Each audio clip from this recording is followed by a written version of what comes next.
It's time for Wes Strader's Sportsline on ESPN Radio 102.7. Sportsline is a locally produced sports talk show that focuses on high school and WKU as well as regional athletes who play at the next level. Sportsline was originated by Hall of Fame sportscaster Wes Strader. Now with a new version of Sportsline, here's Garret Browning on ESPN Radio 102.7.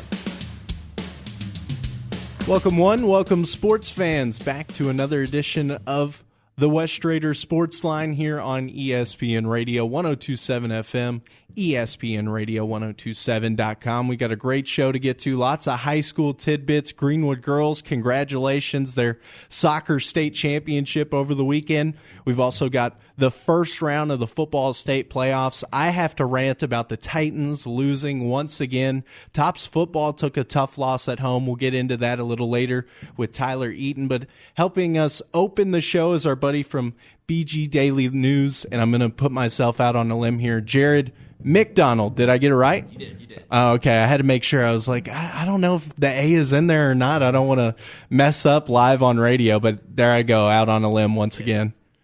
Good to be here, Garrett. Thanks for having me on. I'm excited to talk some football, talk some soccer with you. If you haven't seen, Jared McDonald helps out with the Bowling Green Daily News, covering high school athletics, and also going to cover the Lady Topper beat this following season, thanks to our buddy Elliot moving on to greener pastures. The same pastures, just a little greener, I guess? Yeah, is that how it works? He's had the football beat, and he's got the men's basketball beat now that Brad Stevens has gone on, and he's in law school now. So Elliot moved up, took that. I got the job here in Bowling Green, so I'll have the Lady Tops starting tomorrow in Louisville.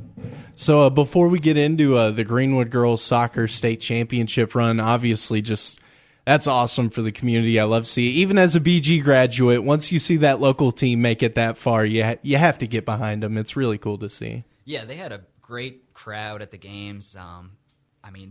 That's what a lot of those girls talked about after they won, was the support that they had and how much it helped bring that championship back to Bowling Green, the first girls soccer state title back in Bowling Green. And I was trying to think about that. There's been some boys soccer success around the area, but that being the first girls soccer state championship from here and there, that's pretty surprising, honestly, when you look back on some of the good teams from this area. Yeah, it is. KHSAA sanctioned girls soccer in 1992, and since then it's mostly been Lexington, Louisville, and Northern Kentucky schools. Sacred Heart has won a ton. Highlands, Notre Dame up in Northern Kentucky. There's some Lexington schools, like I said, that have won, but this was the first one for Bowling Green, so congratulations to the Greenwood girls. And we were talking a little off air. I have not been able to get to see them this season, being busy with the high school, Warren East, and also, of course, covering WKU football here on ESPN Radio. But Anna Haddock, I know she had signed with Auburn. She was labeled the state MVP over the weekend. I saw state tournament MVP. Just how dominant is she in the midfield? Because I see all these tweets, but can you try and put it in perspective over the airwaves? She is the best high school girls soccer player I have seen. It's just every time she has the ball at her feet, she has a purpose with it. And even when she doesn't, she draws defenders just because she is that good. She had 54 goals this year, one in the semifinal game, to kind of cap off her scoring for her career at 150 goals. And last year it was 42 goals, and that was without playing the last 5 games because of a fractured foot. And it's just, she was the leader of that team. Her and Ellie Belcher on the defensive end, both senior captains. But really, it wasn't just Anna Haddock. It was the rest of the team as well. And she'd be the first to tell you that they could sub girls in, and it's like they wouldn't miss a beat. There was no liabilities out on the field like you'll see a lot of times in high school soccer games. And it was just a complete team effort, a 10-member senior class that's going out on top with 77 career wins. 54 goals from the midfield position in a season. Those are numbers like Messi and Ronaldo dream of from attackers' positions. To be able to do that from the midfield, that is insane. Yeah, 54 goals. She's averaged 2 a game this season, but she also had 24 assists. She was dominant with the ball at her feet, and just like I said, always had a purpose with it. Annabelle Justice was next up with 15 goals, and Sarah Wiles with 10. Paige Hines had a couple in the quarterfinal game, I believe, and she finished the season with 8. And they had 15, 16 different girls score throughout the season. So, like I said, it was really a complete team effort to bring that state title back to Bowling Green. And I believe it was Zach Lecker is a first-year head coach under the Greenwood girls who brought home that state title as well. Yeah, first-year head coach. He's been with the program for 5 years now. He was the JV coach for, I believe, 4 years before that. So he's been with this group of girls for a while, and when I talked to him after, he said he met with the girls before the preseason started, before the dead period started, and asked them what their goals were. And the goal was to win a state title. It wasn't to win a region title. It wasn't get to the quarterfinals of the state tournament like they had the senior class's freshman year, the senior class's junior year. It was to get to the state tournament, win the state tournament. They were able to get to the semifinals with a win over Davis County 5-0. That was the first time they had made the semifinals since 2008. Then they beat Ashland Blazer in the semifinals 3-0. Ashland Blazer, the champion out of the 16th region. They had a girl who scored 60-something goals. Her last name was Huff, and they were able to shut her down. I believe Ashland only had 2 shots in that game. And then in the championship game, Highlands applied a lot of pressure early on in that game, and I honestly thought they were going to win it early on. But then Greenwood came out in the second half, and they kind of turned the tables. They put a lot of pressure on them, too. And they were able to get 1 goal on a free kick with a little under 9 minutes, left off a free kick.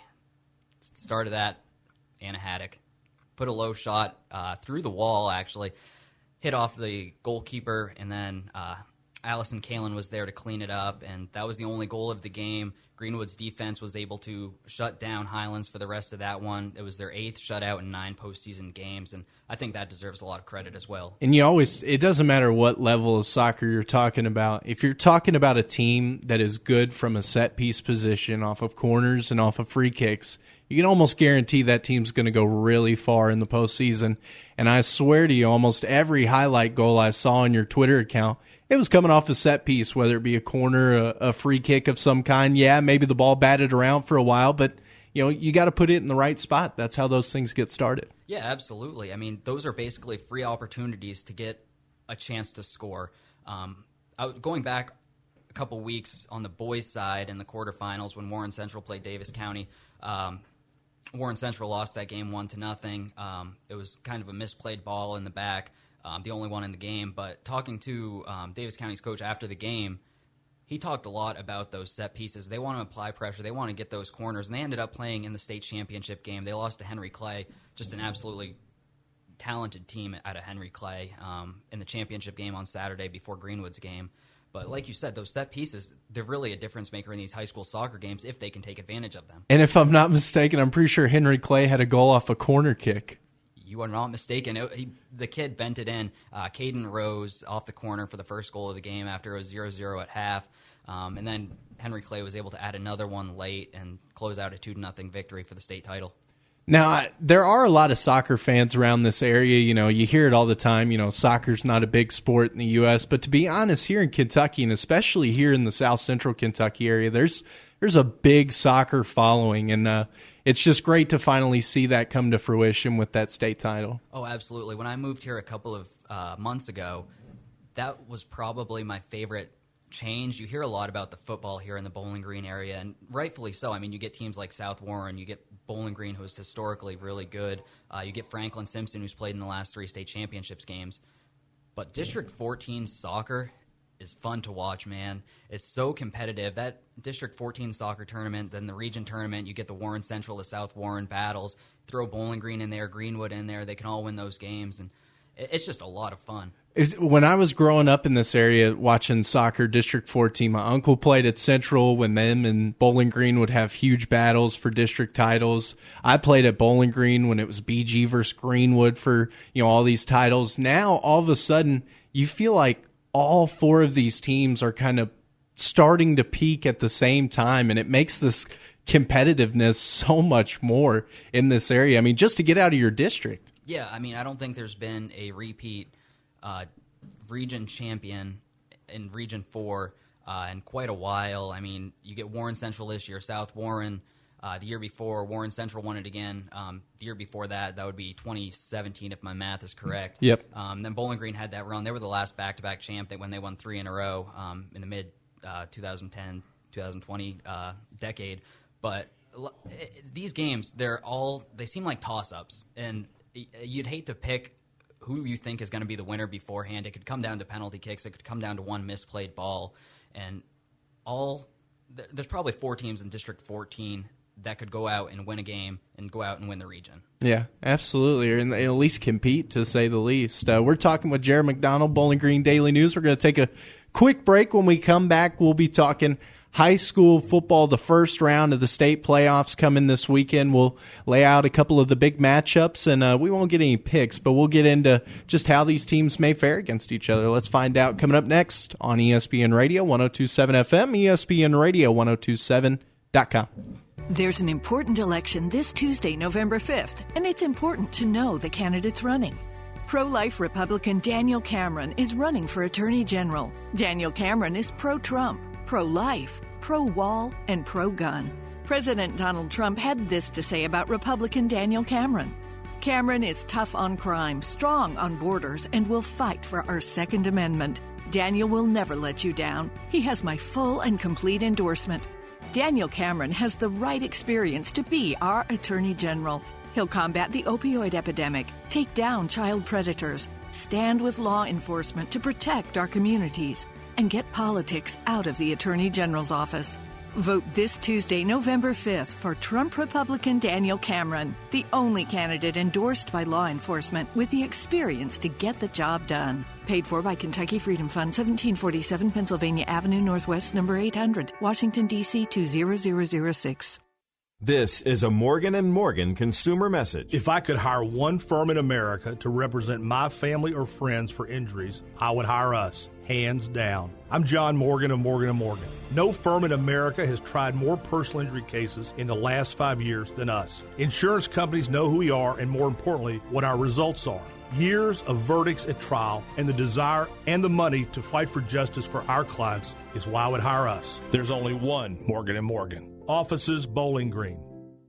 WKU ESPN Radio 102.7, AM 1450, and Commonwealth Broadcasting are looking for organizations that regularly distribute information about employment opportunities to job applicants or have job applicants to refer. If your organization would like to receive notification of job vacancies at our radio station, please notify the general manager at P.O. Box 457, Glasgow, Kentucky 42142, or call 270-651-6050. WKU ESPN Radio 102.7, Bowling Green, and Commonwealth Broadcasting, an equal opportunity employer. Hey, Sean, what's up with the hole? It's for my wife. What? I mean, my wife wants me to plant some trees. You know you're breaking the law. How's that? You didn't contact 811 before digging because I don't see any flags marking the underground utility lines. Isn't that costly? It will be if you cut or hit a utility line. The service is free, Sean, so I suggest you call 811 or go online to 811now.com before you dig yourself into a hole.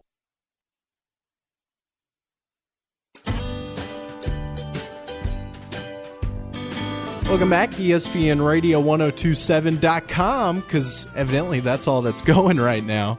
Our 1027 FM and 1450 AM feeds are apparently out, but if you're listening to us right now, that means you're on our stream, ESPN Radio 1027.com. We appreciate that because you can check out all of the podcasts on that same website for all our shows locally, the Sports Web, Red Towel Radio, and our outdoor shows, Soki and Rock Castle Gun Show. Local Sports Center update for you. Greenwood Girls Soccer with the first state championship in the girls Bowling Green area this weekend, defeating Ashland Blazer in the semifinals. And then the finals, I just blanked out on me. Highlands, thank you, Jared. Anna Haddock named state tournament MVP. The first round of the football playoffs coming this Friday. Warren East at Allen County, Scottsville, 7 o'clock. Mattisville, North Hopkins at Logan County. Greenwood at South Warren. Russell County at Franklin Simpson. Christian County at Bowling Green. And Barron County at North Hardin. Those are just a couple of games from around the Commonwealth, a couple of games we're going to be keeping our eyes on. Obviously, I'll be in Scottsville this Friday for the Warren East matchup. You can always listen to Warren East here on ESPN Radio, part of J. Allen Builder Kimway Concrete broadcast. And Jared, I think you're still hammering out some plans this weekend because there are a couple of really good matchups on this list. Yeah, I'm not really sure yet where I'm going to end up, what game I'm going to end up at. But like you said, there's a lot of good games. These 4A games are the ones that really kind of catch my interest. And in terms of a competitive standpoint, maybe not as far as making a deep state tournament run, But I think we're going to see some good games in Class 4A District 1. I mean, you get Madisonville North Hopkins at Logan County. That's a game that came down to the final play in the regular season, and that's a district that came down to the final week of the season between Madisonville North Hopkins, Logan County, and Hopkinsville. Hopkinsville ended up getting that number 1 seed with a win on Friday night, while Madisonville and Logan County both came up with losses. So I think that's going to be a great game. And then 4A District 2 as well. I mean, you get Franklin, Simpson, you get Warren East, you get Allen County, Scottsville, and Russell County all in there. And those have been close games throughout the regular season too. So I think they're going to go out there and beat each other up again Friday night. Yeah, that does on paper seem to be the most wide open district out of some of the ones locally here in the area. And you mentioned Logan County. They've got a tough matchup with Madisonville North Hopkins, and it got tougher Friday night after their game against South Warren. Tyler Eaton went down. I don't think we really know exactly what his status is as of yet for the coming playoff week, but you got to think a lot of their playoff hopes are riding on if he's going to suit up or not. I mean, he's one of the stars for that offense. Yeah, their only loss before Friday night at South Warren was at Hopkinsville, and they were really beat up for that game. It was the game before their bye week, first loss of the season. They didn't have receiver Anthony Woodard outside of that first series of the game, and that really showed. And Tyler Eaton kind of tried to put the team on his back, but there wasn't much he could do. And like you said, don't know his status for Friday night yet. But this is a kid that's thrown for over 2,200 yards, thrown for a school record, 34 touchdowns this season with one on Friday night. He was tied at 33 heading into Friday night's game. And without him, it's going to be tough for Logan County going up against Madisonville, which is a team with I believe the state's top rusher in Jariah Hightower. So that's going to be a tough game, even with Tyler Eaton. And one of the big things that you got to point out when you come to banged up, there are a lot of teams that are banged up, but when you get to teams like Logan County that have guys playing both ways, I mean, it takes a much bigger toll come playoff time, especially in these competitive districts. I mean, competitive areas. First round matchup, you're going up against an 8-2 team. It doesn't matter how banged up you are. You got to be ready for that. That's pretty wild. Yeah. I mean, like you said, that takes a toll going both ways, but a lot of these guys I'd want going both ways. Oh, yeah. I mean, there's some great athletes out there, some great players. I mean, you look at guys like Xavier Evans for Logan County, 4 interceptions. You get Anthony Woodard, he's got 1. And, I mean, those are both guys that can catch the ball, make plays on offense too. So they're just game changers on both sides of the ball, and both teams have those. And that's why I think this is going to be such a good game on Friday night, hopefully. And the winner of that one, we'll get the winner of Callaway County and Hopkinsville. Hopkinsville, the top seed. Callaway County struggled throughout the year. I believe only one win, and that was against Hopkins County Central, another district team that missed out on the playoffs with that loss to Callaway County. But I talked to Coach Todd Adler before Friday's game, and we talked a little bit about how tough it was going to be for whoever – the two teams that didn't get that top seed Friday night. Hopkinsville now they get to play Callaway County, a team that they beat in the regular season, while Logan County is coming off that game with South Warren. Madisonville North Hopkins, I mean, they had a tough one Friday against Mayfield, one of the best teams in their class. Yeah. And they're going to get that tough game in the final week of the regular season. They're going to get Logan County and Madisonville first round of the playoffs, and then if regular season results hold, they're going to get Hopkinsville again, and those are all just teams that just beat up on each other in district play. So it's a tough path for whoever makes it out, but Hopkinsville made it a little bit easier on themselves with a win on Friday night. Do you think moving forward that can help a team moving into the playoffs, or does that hurt you when you play such a tough because you hear different coaches kind of talk differently about it. Obviously, if you kind of can build some momentum, that's a good thing. But if you're going through the gauntlet like that, it's going to continue to take its toll. Yeah, I don't think it helps you much. I know you want to play close games, you want to play tough opponents, you want to get wins against tough opponents, but when you're playing those games, you're getting beat up, and I think that showed Friday night. I know we talked about Tyler Eaton. Don't know his status for this coming Friday yet, but it takes a toll on you physically. If you can win those games, great. Because I mean, if you don't at this point, you're going home. You're done. Yeah. But I think Hopkinsville definitely gave themselves a leg up playing Callaway County this coming week, and that's no disrespect to Callaway County, but just if you look at the regular season results, it is what it is at this point. So out of the couple of games we've been talking about so far, I shouldn't say couple because there are a ton of games we've been talking about so far, but is there a certain team that you think coming into the playoffs could surprise some people? A lot of people maybe aren't talking about doing much that could win a game or two or possibly make a surprise run? It's always tough to pick out in high school football because it's built for the favorites to kind of move on and be in those situations. But every now and then you get a team that can come up and surprise you, I feel like. Yeah, I think one that's kind of flying under the radar is Russellville in Class A. I mean, they're a team that struggled early on. They lost, I believe, their first 6 games of the regular season, 6 or 7 games of the regular season. Then they come out and beat Fulton County, who they're going to see in the first round of the playoffs. Beat Caverna, and that gives them the number 2 seed. That gives them a home game in the first round of the playoffs, and I think that's going to be a big advantage for them. They close out the season with a win at Warren Central on Friday night, but it's a team that's kind of – it hasn't seen the success wins and loss-wise, but I think come district play here in these first 2 rounds of the playoffs where they're playing the district again, they might surprise some people. If they can get past Fulton County, they'd likely see Crittenden County again, and that was a 21-14 game. So I think that could be kind of a surprise. And then in Class 5A, I think Bowling Green has flown a little bit under the radar this year.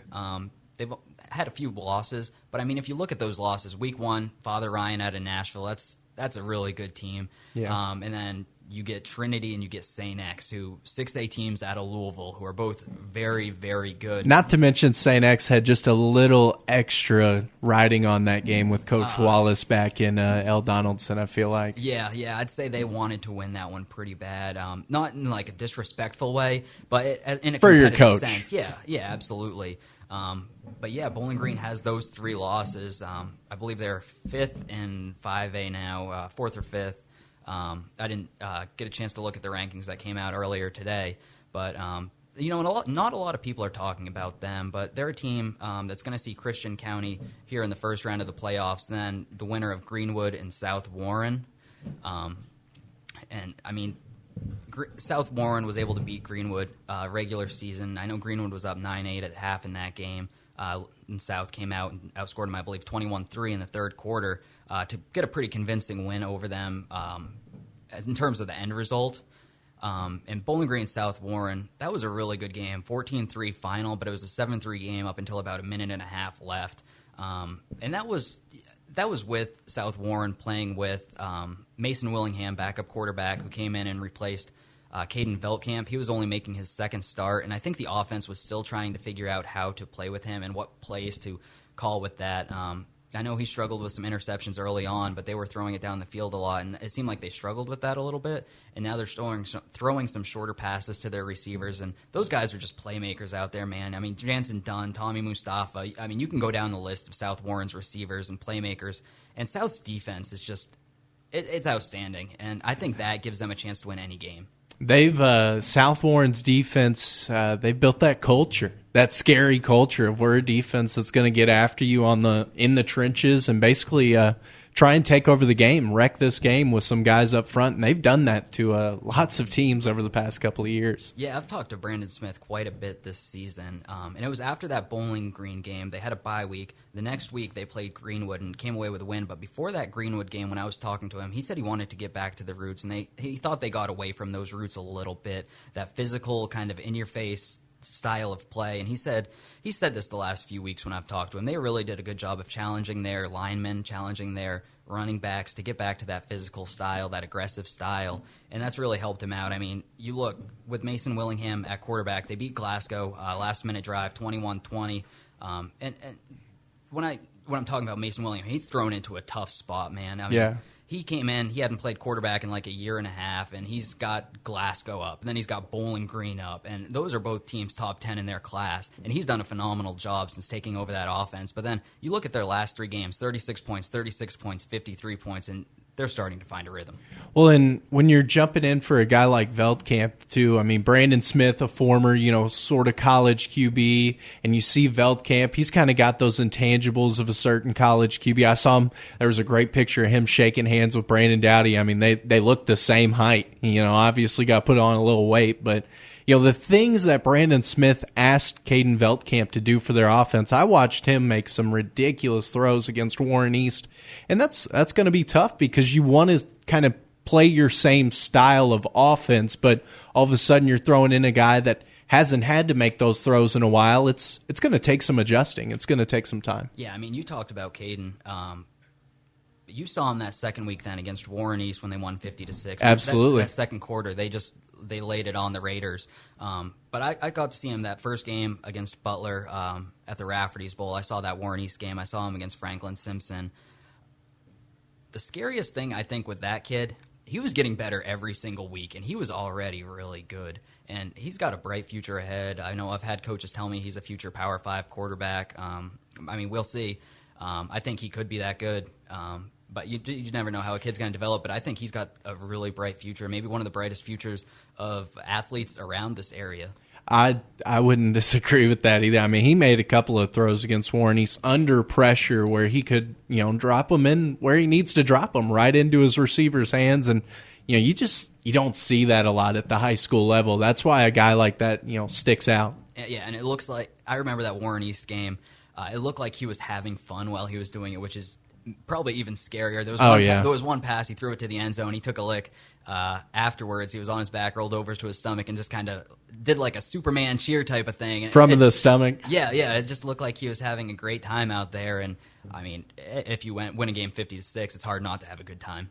We're talking with Jared McDonald of the Bowling Green Daily News. Throw your Twitter handle out, because if you don't know Jared, he covers the high school athletics, Lady Topper athletics. You do a great job getting videos from those events.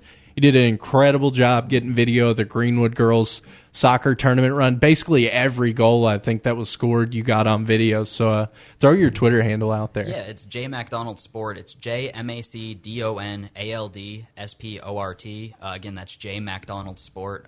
So give me a follow, and I'll try to keep you guys up to date as much as I can. And before I get you out of here, talking about your picks, you were battling with Elliot on those Bowling Green Daily News picks. Those things are legendary around the area. Everybody likes to keep up with the picks, and you were worried about, the Titans not pulling through for you, picking against the Titans. I'm telling you, that's what you get. Just keep picking against them. Good things will come, and you'll pass up Elliott eventually. I'm surprised you still asked me to be on the show after last week's picks. I went 4-6. No, it's okay. If you knew I have a segment the last couple of weeks called Gambling Garret, and my best record so far is 1-1. So, I mean, don't worry about it. Picks are not our thing here on the Sportsline ESPN Radio. Stick around if you want to. We're going to talk WKU football and Tennessee Titans. I know you're a busy man, though. You may have some place to jump to, so no pressure. I'm up for whatever, man. I've got some free time tonight, so I can talk sports all night. That's how I do. It's a lazy river. I pull you in, and I can't let you go. You just got to keep going around until the show's over.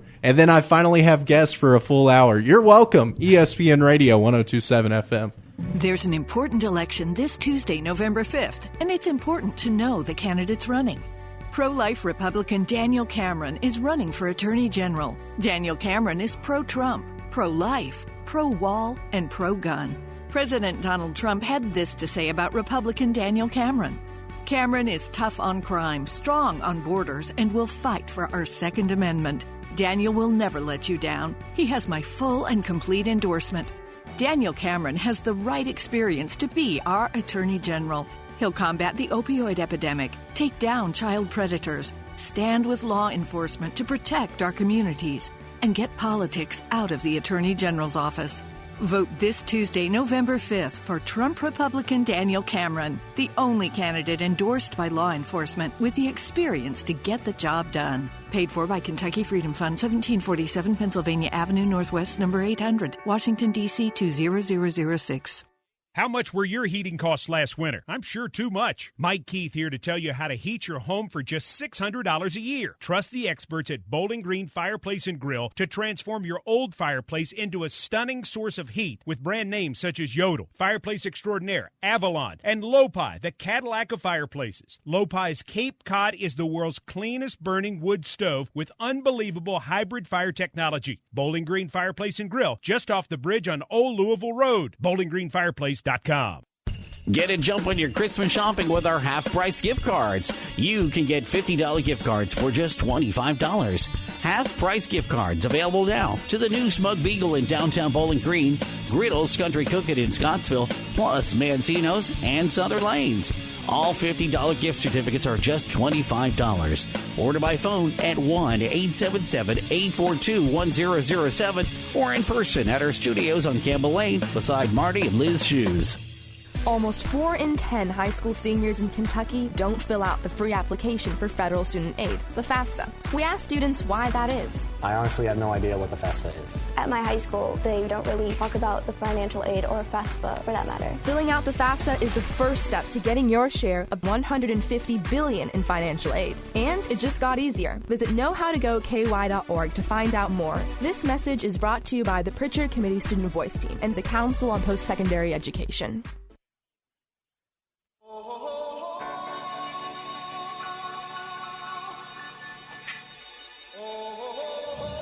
Welcome back to the Sportsline on ESPN Radio 102.7 FM. Hey, we're on radio. It works now. Yeah, I fixed it. Thank me later. Thanks, Tyler. I appreciate that, man. If you're looking for basketball action, you're in luck. Tomorrow, 6 o'clock, Lady Toppers at Louisville, Tennessee Tech at WKU at 7 o'clock. That's the men's game, of course, which you can listen right here on our airwaves, 102.7 FM for the Lady Tops, 100.7 FM Sam for the men as always. And we've got Jared McDonald still in studio with us. You're headed up to that game, actually, in Louisville, correct? I am. I'm going to go into the Center tomorrow night to see Western take on Louisville in that game. I'm excited. Louisville's ranked 9th in the country, and they're just the last few years have been outstanding, so I'm excited to see them play. If I was covering a Jeff Wall's basketball team, I think my favorite part of the event would be the post-game presser with Jeff Wall. So you got to make sure you get some video. I'm excited about that, but I mean, Greg Collins is a great interview too. He's a great guy, and he's just always fun to talk to. Oh yeah, he is. And this is an interesting Lady Tops team. I think last year there were, I think they performed pretty adequately. Whoa, could I get that out correctly?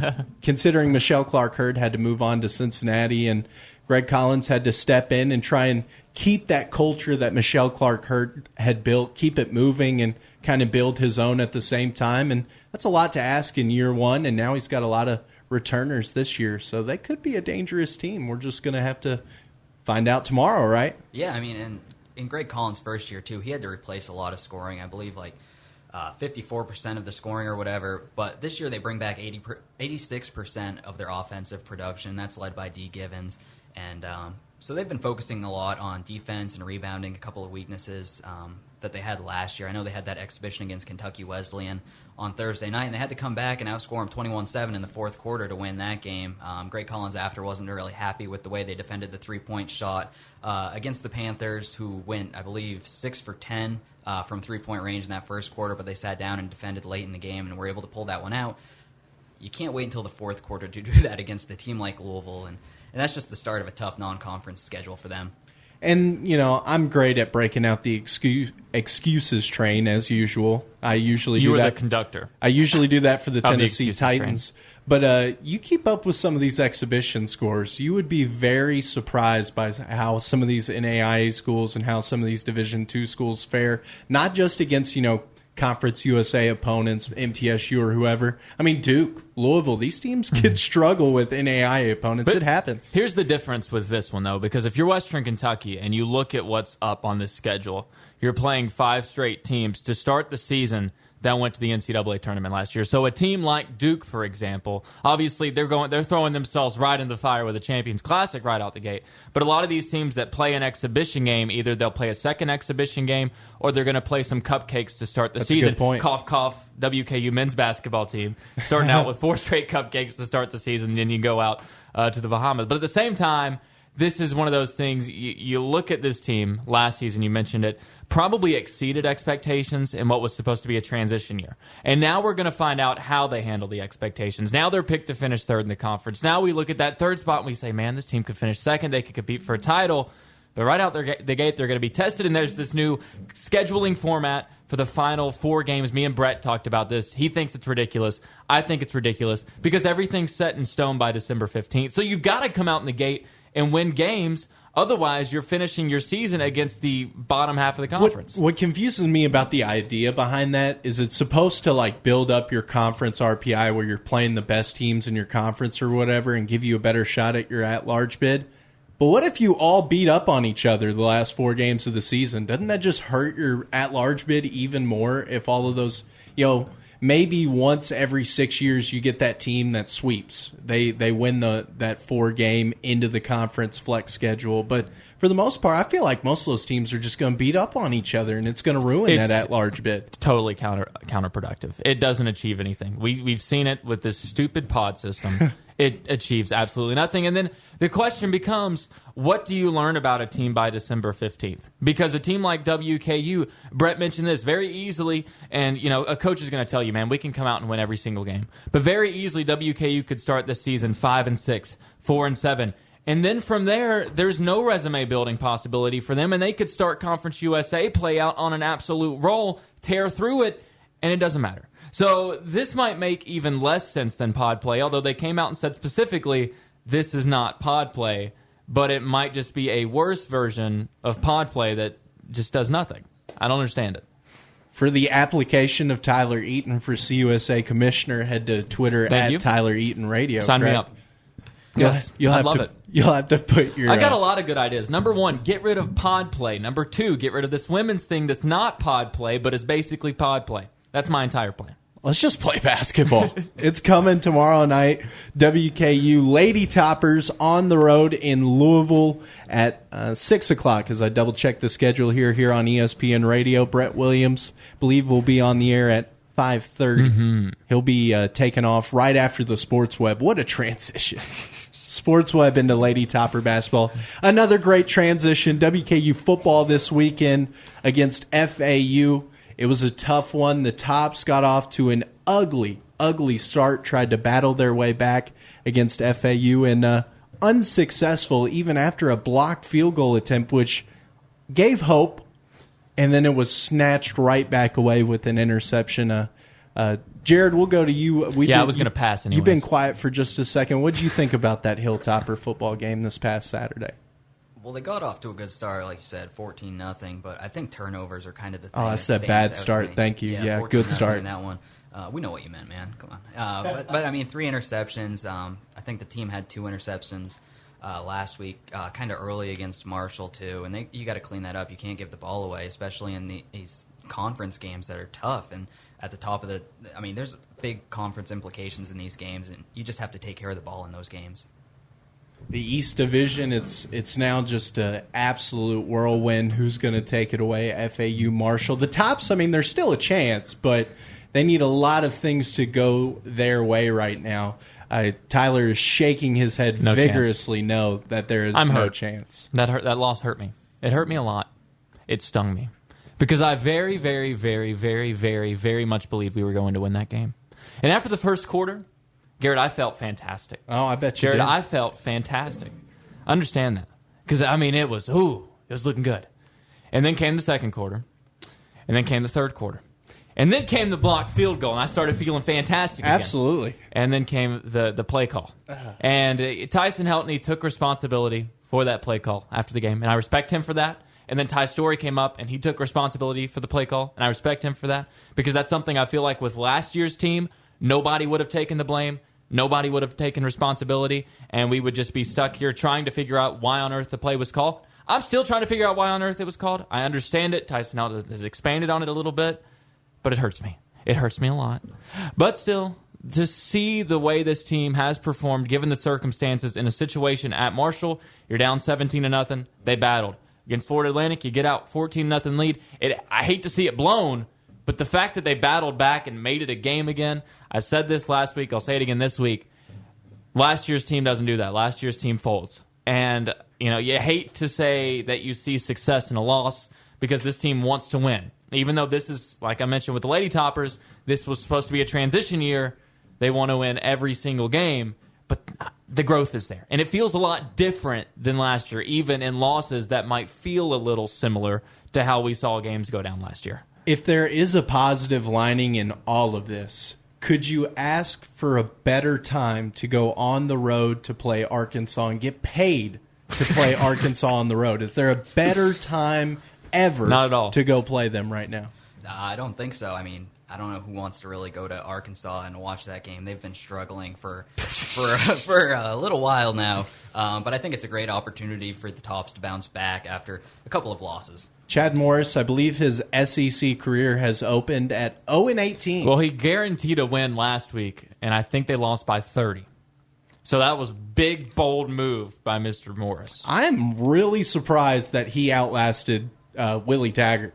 Willie got fired today. That was the big news. I should have put that in my local Sports Center update. If you didn't hear, Willie Taggart is going to be bought out by Florida State. Going to be one of the biggest buyouts ever. We should dig into the odds for the replacements during Gambling Garrett. Oh. See if we can hit on that. I think Bobby Bowden's got like a 50 to 1 odds. Oh, my gosh. I might go all in on that. We'll see. We'll find out. Coming up next, we'll talk a little Tennessee Titans action. Oh, yeah, a lot of action. It's awesome, isn't it? Tannehill time. Suckup's back. Tannehill time. Up next here on ESPN. Hey, Bowling Green. Steve Russell here with Consignment World, and I'm wanting to let the ESPN listener family know that Consignment World wants your business. We also want you to know that we're not a typical consignment store. I think Consignment World is more of an ESPN kind of store, and by that I mean we cover a lot of ground just like ESPN does. First of all, we're not a clothing store. Our focus is on good, clean, used furniture, decorating accessories, collectibles, primitives, tools, even sporting goods. In fact, at the time I'm making this radio spot, I'm just finishing up a liquidation of a large fishing lure collection and also liquidating a lot of nice turkey calls and Turkey Federation decor from a world-renowned turkey caller. At Consignment World, we do estate liquidations as well, and that means we never know what's going to come in the door, making variety our feature. Hey, if you haven't visited with us before, we want your business. We're Bowling Green's best kept secret and hardest place to find. We're at 824 Broadway next to J.C. Kirby, 781-0009. Come see us. You're doing your best to build and grow your business, trying to reach as many prospective customers as possible and get them in your door. Lucky for you, I specialize in helping you do exactly that. I'm Sherry Clark, and for over 25 years, my focus has been helping businesses grow. I leverage the power and reach of radio, the deep connectivity of social media, and the on-demand convenience of online marketing to put you and your business in front of as many people as possible. How do you know my marketing advice works? Just talk to other business owners and managers in Southern Kentucky. For years, I've helped businesses like Studel Financial Services, Super Home Surplus, and United Furniture maximize their marketing dollars. And for as long as I've been helping businesses in Bowling Green, Kentucky Music has trusted me to guide their over-the-air marketing efforts. As your marketing consultant, my focus is on results for you. My advice is based on what's best for your business, not on a monthly quota. Your potential customers have a problem that you can help them solve, but they need to know your name, they need to know your story, and I'm here to help you tell it. I'm Sherry Clark, and I'd love to hear from you at sherryradiosales@gmail.com. Let's get together and tell your story.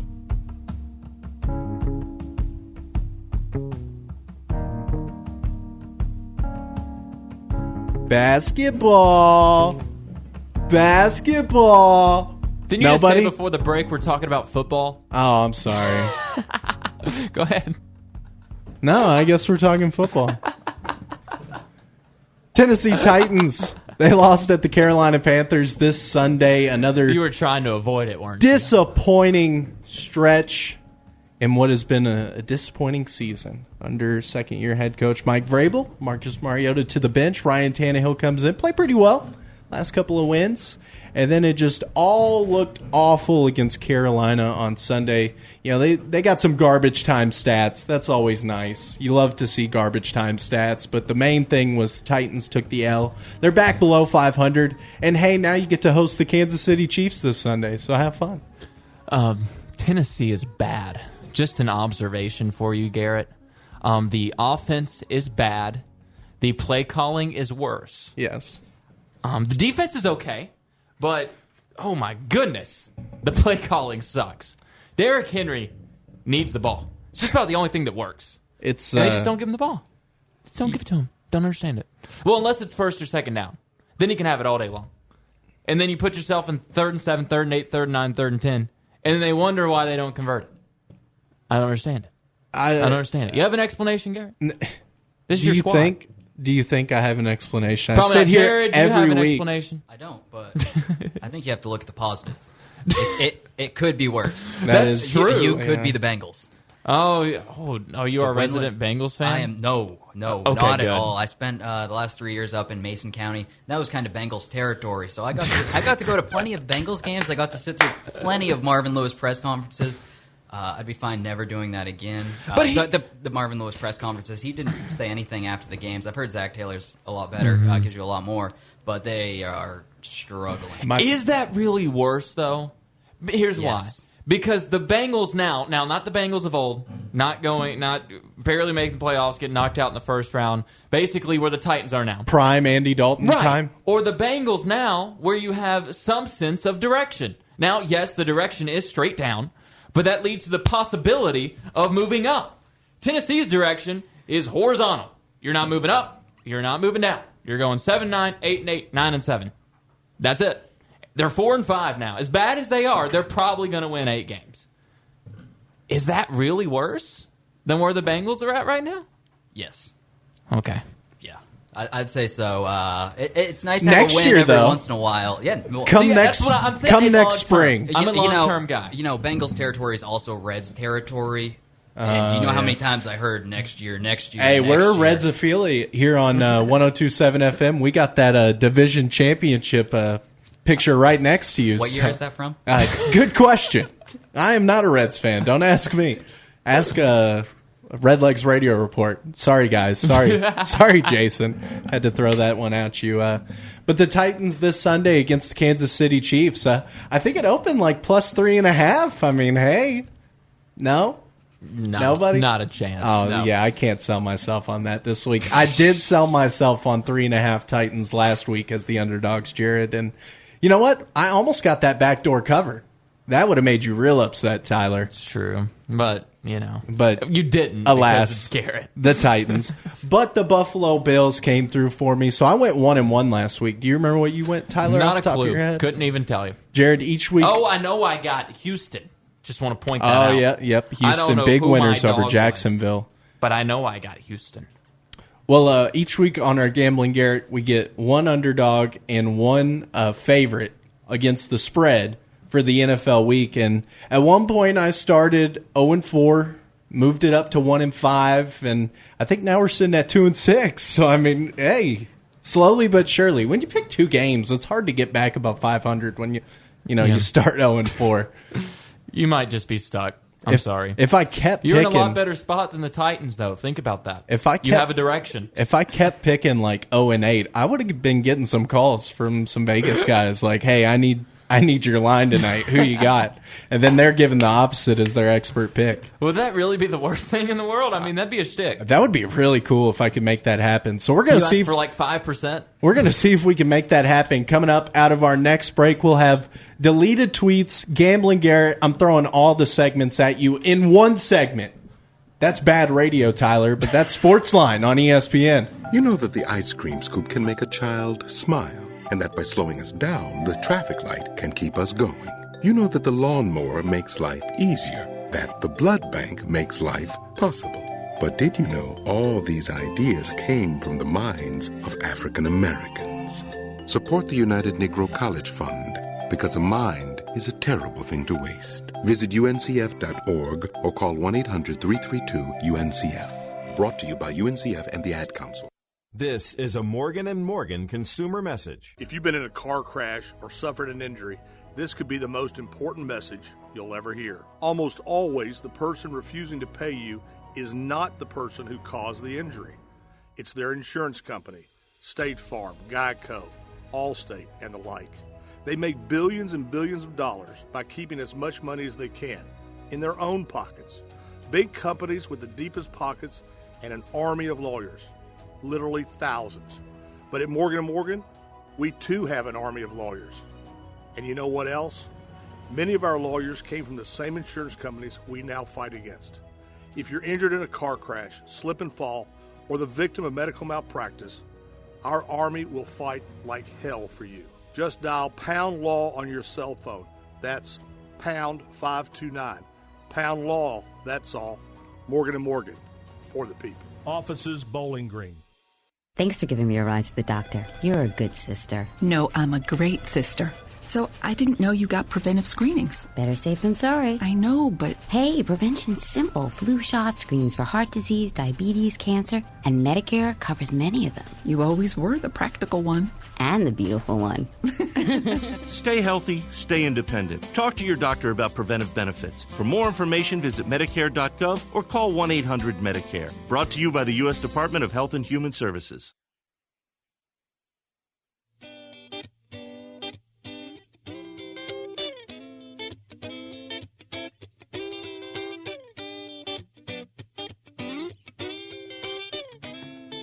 Sportsline 102.7 FM and ESPN Radio 102.7.com. Garret Browning here alongside a special guest, Jared McDonald with Bowling Green Daily News, Tyler Eaton with Red Towel Radio.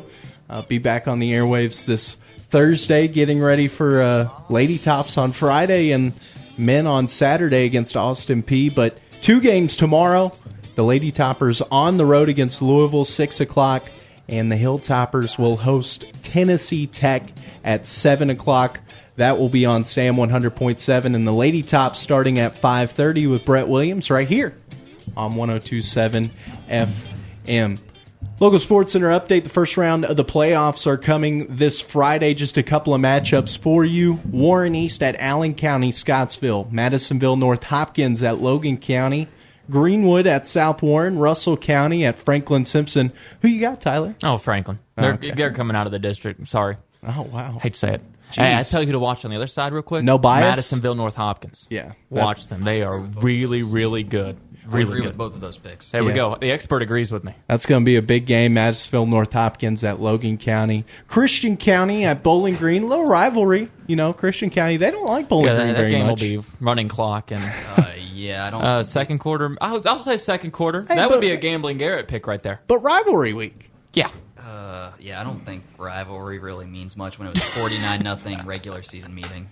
Barron County at North Hardin will round out the games from our area. We're going to start with our favorite segment. Well, maybe not the people's favorite segment, but my favorite segment. It's Gambling Garrett. We give you one favorite and one underdog from the coming NFL games. You can pick the Monday night game tonight if you like, but most of the time we go to the following week. I'll start it off so you guys can make sure you got your picks at handy. Jared, if you are prevented from making picks due to your legal obligations, then I understand. I'll leave my picks to the Gridiron Guessers and Friday's Bowling Green Daily News. Be sure to check that out. Hashtag not an ad. That's a perfect plug. That's how we do it on the Sportsline. He's learning very quickly here on his first guest appearance. I got you, Tyler. My favorite is tonight. Dallas, -6.5 at New York. Danny Dimes, I guarantee 2 interceptions. Probably. He had one good game, and then everybody thought he was the answer, and then he turned into Daniel Jones, graduate of Duke University. So I like that one. And I told you coming into the season, I like Dallas. I hate it, but I like Dallas. And I've got an ugly, ugly underdog for you coming this Thursday night football. The L.A. Chargers coming off a big, big win against Green Bay. They're going to fall this Thursday night on the road in Oakland. The Raiders. Chargers are -1 right now at Oakland. I can't believe that. That is a weird line. That's dumb. Give me Oakland Thursday night football. The Raiders make up half my fantasy team. And for that reason, they will win. That's all. Now, I've got mine. I've locked and loaded. I'm ready. One of these was really, really easy for me. Next week, Buffalo at Cleveland. The Browns are favored by 2.5. Not a chance. Give me the Bills. They're my dog. They must have some secret information about Freddie Kitchens that we don't know. Is he for not that line to coaching be Sunday? -2.5. Like, what's the dealio? That's the only thing I could think of for -2.5. And That's a good favorite. You'll really like this one. My favorite to cover. In Nashville, Tennessee. Oh, yeah. Kansas City coming to town. I don't care who plays quarterback. I don't care if it's Patrick Mahomes, Matt Moore, or Rusty Smith. Kansas City by 4. I'll cover that so easily. Give me the Chiefs. You know this is Give me the Chiefs. You know this is a classic Titans football game. They just lost a game they shouldn't have lost. They're going to beat a team they shouldn't beat. Well, here's what you got to look at. That's though. my They're bias playing coming Kansas through. City, probably with a backup quarterback, so that means the Chiefs should run them amok. That's just how it works. Alas, you're probably correct. Transition once again. We're the best at our segues, and now it's time for segment number 2, the longest running segment on Sportsline, because it's the only segment that we used when we first started. It's deleted tweets. From freezing cold takes to that 1 a.m. mistake, it's deleted tweets. I've made a couple 1 a.m. mistakes on Twitter, and luckily have gone and unfavorited them as quickly as possible so nobody could see I favorited them. I hate that people on Twitter could see what you favorite. I don't like that. You could see what I tweet. You shouldn't be able to see what I like. But moving on to my deleted tweet segment, as we do each week, we give our hottest takes. And my hot take, I already teased it up right before Tyler, we threw it to our deleted tweet segment there. And that's the Titans. They're getting a win this weekend because it's another game that they shouldn't win. And, of course, they're going to win any game to go back to 500, and then they'll lose once they get back into the AFC South play. Man, that's true. And get out of contention once again. I'm telling you, they'll play themselves in the mix, play themselves out. That's how it goes. There's a magnetic pull from 500 to Tennessee. It is. It's amazing. They can't see. They've got to stay within a game of it. They thought it was Jeff Fisher. It's not. It's just the Titans. If they lose this one, they'll be 2 games below, and they've got to stay within 1 game. Man, that's a really good point. Hey, gosh. We could bring back Kim Wisenhunt and just win 3 games. I mean, at least we'll get a good draft pick that time. They need to do literally You got anything. a deleted tweet? You could throw it at anybody. I know you're a Steelers fan. Maybe you got a deleted tweet about your Steelers squad. You look out, you're sitting across from a Patriot guy for no reason, just bandwagon. Now, wait a minute. Wait, he's a Patriots guy? I am. Did you watch the game last night? Don't talk about it. All right. I think that's all we need to hear from you then. Pass. MVP, Lamar? Pass. Lamar's looked really good this year. I mean, guy out of Louisville, he had a lot of success there. A lot of people said he wouldn't, and it's good to see him because he seems like a good kid. Where is Bill Polian now? Can we get a figure out on where Bill Polian is? The man who said Lamar Jackson would never play QB in the NFL. He is a wide receiver, and a wide receiver at that. He's definitely no longer on ESPN. I wish we could figure out where he went to. No comment from anybody else in the studio. Bill Polian's not going to hunt you down, guys. I mean, it's not like that dude from Cleveland that was tweeting out that stuff yesterday after that game. Did you guys see that on Twitter? Well, just like Bill Polian, he no longer has a job. I'm going to get his name wrong. I'm pretty sure. Jermaine Whitehead, a safety for the Browns, went on Twitter. Threatened to kill a guy from Browns radio, like their radio network. Was it really from the radio network? He was a former player that now works for the radio network. Well, he got waived. And threatened to kill him. Is that what were the odds on that guy getting waived today? Like minus 20 million. There's no chance you're making a dime on that bet. I'm glad he did though, because that's ridiculous. Oh, we could go on and on about that. But Jared, deleted tweet? I know I threw it at you, man. I don't think I've got a deleted tweet hot this take. week, but I'll come prepared next time. All right, good. Don't worry. To be fair, I'm not a big hot take guy. I try to stay pretty level headed. If you knew some of the hot takes that were just splurted over these microphones the last couple of months, particularly from Garrett, I'm going to be honest. I mean, that's the point of the segment. You give the hottest take you can think of, and sometimes they're sizzling a little bit. It's true. Well, I'm ready. Delano Banton. Nothing about Delano Banton. Nothing about Nebraska. But it does start with an N, except, well, the first word does. November 29th in Nashville, Bridgestone Arena. There will be a clash between what I believe, and this is my take, will be 2 undefeated teams in WKU and Louisville. In WKU, I don't know if they're going to win that game or not, but if they do, they will be ranked. They should be ranked going into it if they're undefeated at that point. They'll have beaten like Cincinnati or something, but that's good enough for me. But there's mine. I think both teams will be undefeated heading into that matchup. So you're saying winner undetermined. They sweep the holiday tournament over Thanksgiving in the best Bahamas? Team there is right? Cincinnati. Whoop-dee-doo. Whoop-dee-doo. That's how good I feel about this team. Could it come back to bite me very quickly? Absolutely. It did last year. You said they were going 40-0. I'm just saying they'll go 7-0. Jared, I will say that's exactly how you do this segment right there. That was a pretty hot take right there. He sold it perfectly, man. That's how we do deleted tweets on ESPN Radio. We got a minute left. Dude, Jared, thanks so much for hanging out for the full hour. Give the people a Twitter handle once again. Let them know where to find you. Yeah, it's at JMacDonaldSport. That's JMacDonaldSport. Again, that's JMacDonaldSport. Give me a follow. I'll try to keep you updated on all the high school action and Western Kentucky women's basketball. I'll also be at the men's game coming up this Saturday. Elliot's got the football game in Arkansas, so I'll be tweeting from that as well. And we got at Tyler Eaton Radio over here for Red Towel Radio, Thursdays 5 to 6. I'm Garret Browning, at Garret Browning 5 on Twitter if you want to reach out and let me know what I made a mistake on today. There's plenty to talk about. That's Sportsline, ESPN Radio 102.7 FM, and ESPNRadio1027.com.